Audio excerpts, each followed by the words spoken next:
اب رخ کرتے ہیں سیالکوٹ کا سماجی رہنما میاں اعجاز انجم کی زیر صدارت مقامی ہوٹل میں تجدید عہد وفا بسلسلہ بین المذاہب ہم آہنگی سیمینار کا انعقاد کیا گیا۔ مزید اس پر رپورٹ کر رہے ہیں ہمارے نمائندہ علی عمران۔ علی عمران تفصیلات سے آگاہ کیجیے گا۔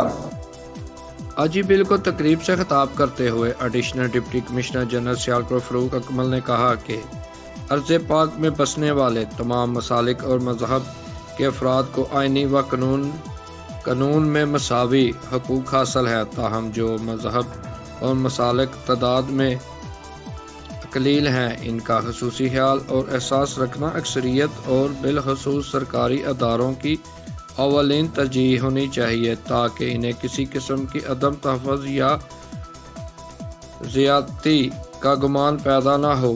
سال نو پہ یہ تجدید عہد وفا قابل تحسین اقدام ہے۔ D S P legal Qaiser مین Butt, security officer Abdul Rahman, chairman امن committee Hafiz Asghar Ali, Cheema clean green champion Ashfaq Nazar نے شرکت کی۔ کیمرہ ٹیم کے ساتھ علی عمران، سٹی 5 نیوز، سیالکوٹ۔